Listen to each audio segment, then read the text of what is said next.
Hi, everybody. Welcome back to another episode of Firebase Semi-live. I'm still wearing the same shirt. It's been several days now.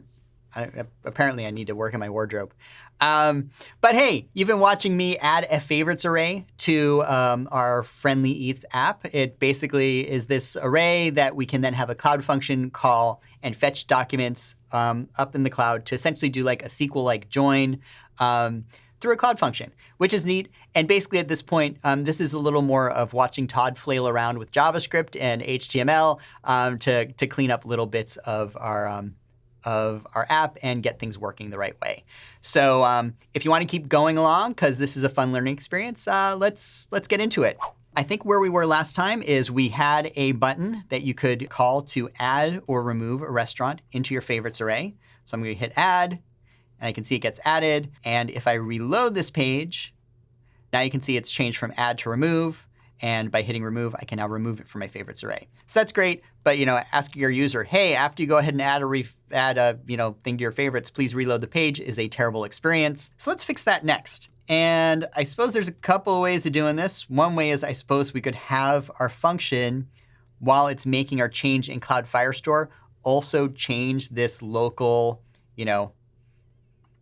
when it's making our change in the cloud, also, change our user favorites array. Actually, there's something a little simpler than that. As you recall, Cloud Firestore is real time. So it has all of these listeners already set up. So it can go ahead and basically kind of update your local data when it sees that something has changed. This might be, let me think, is this going to work? I'm going to go ahead in my data. And in my update user info, this might be as simple as changing this get to an on snapshot. Is that enough to work? Let's see. Click add. It kind of is.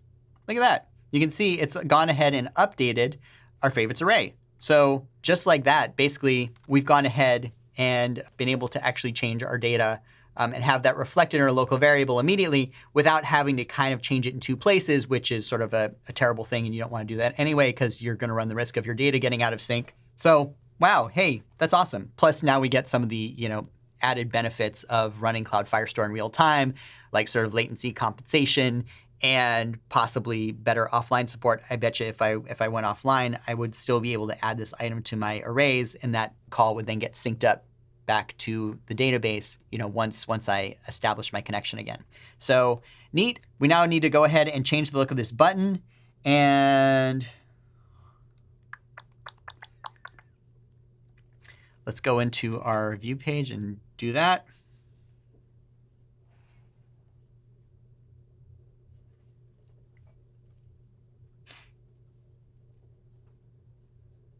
Sorry, where are we here? There we are. Add to favorites. I wonder, can I just call that .re-render? Is this the right place to do it?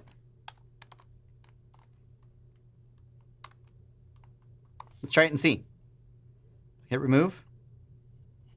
Look at that, it got updated. I think that just kind of worked. Here, let me see here. Here's Spot Prime. Let me go into that. I'm going to remove it. That button gets updated nearly right away. And in fact, if I were to go in, it looks like that has been updated my data as well. You might be wondering hey, don't you need to kind of wait for this promise to resolve of adding to the favorites? And I believe the answer here is no. Like I said, Cloud Firestore has latency compensation, which means that it's essentially going to kind of fire off this change to your local copy of your data kind of immediately. And so you can start working with this data as if it has already changed in the cloud. And then, when you actually get your callback from the cloud that says, hey, I've got your real data, your local library is going to say, yeah, I've kind of already told the user that this exists. And so it sort of quietly ignores that update from the cloud if it so happens to already match the change that it's told you about, within sort of your local data. Basically, you sort of make this change. Cloud Firestore kind of has a copy of this data locally, and it says, you know what, I'm going to just kind of pretend like it worked and give you that callback. So you can use it right away instead of sort of having to wait for Cloud Firestore to come back and confirm that, yes, this data actually happened. That's why we're able to call re-render right away, and why we have this sort of nice looking button that pretty much updates nearly right away. Cool. So the only other thing that's kind of bothering me here is the navigation. So if I go to drive-through spot and I see, all right, that's great, and then I click close, I'm no longer in my favorites again, right? Like I kind of had to go into here. I was in here, and then I closed it again, and now like it's gone. I've also noticed, I think like my back button doesn't work all that great. Like, I don't know, I go into here and I go back, and again, I'm sort of, my favorites list is gone. I think we can kind of fix all of this stuff. And maybe this is just me, but I feel like the favorites should be represented by a different URL, one that actually says like, right now if I just go to, so if I click on a restaurant, okay, I get this URL that says restaurants and the restaurant ID. So I could go ahead and like bookmark that. If I click on favorites, there's nothing different in the URL, right? And I feel like this really should look something like this, right? /favorites. So let's do that first. So I'm going to go into Friendly Eats here. And basically, I'm just going to update my, my router here. Like I said, and again, I probably am not explaining this particularly well, but Navigo is sort of this third-party open source kind of library that says, hey, you know what? When you get a URL that tells you to go to a particular page, don't actually try and serve that separate page. Go ahead and run this function instead based on the URL and maybe sort of some arguments or some path elements that are part of this URL as well. So what I can do here is I can basically just say, all right, so in addition to like on setup going to view setup and on restaurants whatever going to a view restaurants function, I'm going to say on, and this is going to be favorites. If I can put it in quotes, there we go. And if I can spell favorites, there we go, favorites. And this will be a function, which is view favorites. I think that's all I need. Let's see. Reload this, go to favorites, and I get my favorites list. Cool. So now let's see. I think I'm going to simplify a little bit of my navigation here. So I have my button for like view favorites and close favorites. And I think what I can do is, let's simplify this with, instead of this is a button, I'm going to say this is a href. And basically, I'll just kind of go to my root here if I want to go sort of back to main. I think I need to add in data navigo, which is the little, the little tag that you put in here to make sure Navigo knows, oh, okay, I'm going to, sort of take advantage of this click and, make sure that I'm actually calling the right function. This can basically stay the same. I think this can stay the same. I'm just going to make sure that this is now an href instead of a button. And let's do the same here.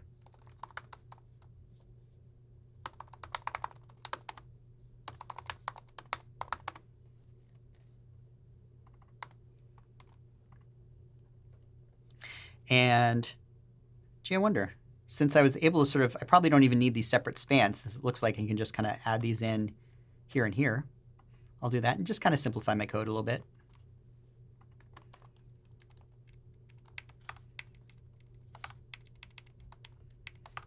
I actually didn't try this in practice, so hopefully this all just works still. Let's see, let's reload this. And oh, we're erroring out, but that's actually to be expected. Because I've gone ahead and, sure, I've sort of simplified my navigation by just having these buttons directly go to, slash and slash favorites. But somewhere here in my, my view list function, I still have all this query selector, add event listener, click, click, all that stuff. So I think I can just delete this, right? I no longer need to have explicit add event listeners that take people to view favorites or update query, because now that's just being taken care of by the hrefs in the tags themselves. All right, let's reload. I'm here. I'm going to go back here. Look at that. All right, view my favorites. Stop viewing my favorites. Cool. The one thing I still need to do here is fix the navigation. So I'm viewing my favorites. I go to place spot. I see some, hey, this is great. Should I add a review? I haven't added a review. Pretty good. Save. And then I close, and I've gone back to like my main page instead of my favorites again. We need to kind of make sure we remember when we get to this restaurant detail screen where we came from. so that, do we come from our favorite screen or do we come from the main screen, so that we know what to do when we click this button. I spent a lot of time kind of figuring out the best way to pass this information around from page to page. And then I just kind of said, to heck with it. Let's just kind of make this a class-wide variable.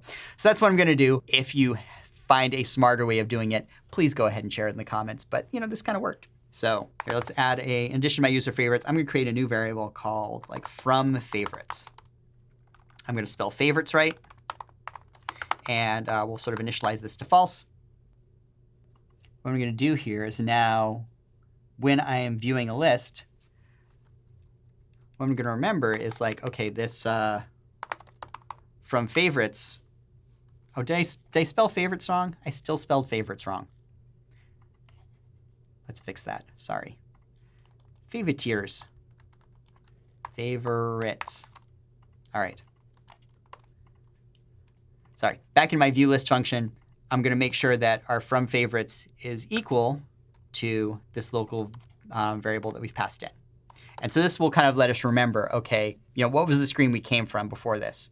And, was it our favorite screen or was it some other screen? And so if we do that, and just because I've noticed in some cases I'm not explicitly calling favorites. Let's just go ahead and make this a default value of false. That's probably the right thing to do. It was essentially doing that anyway because, it was kind of null, and null generally sort of evaluates to false. But I think this is the smarter way of doing it.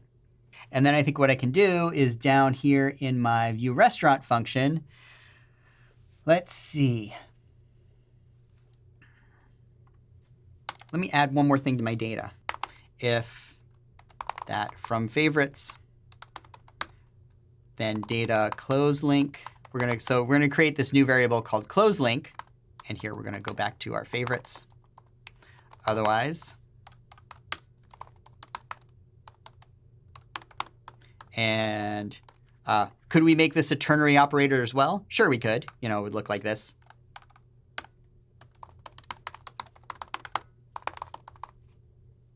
Write that from favorites.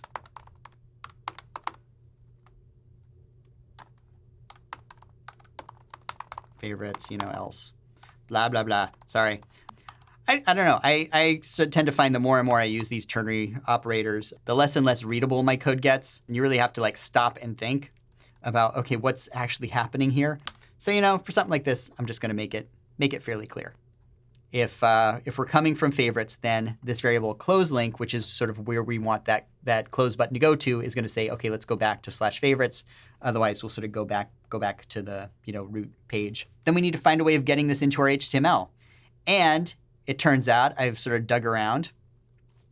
And in addition to our data, for each and content and click and if not, there's this other thing, data for attribute, where if you pass in a value that is separated by a colon, it will look for the tribute and set the value to essentially this, the second part of the colon.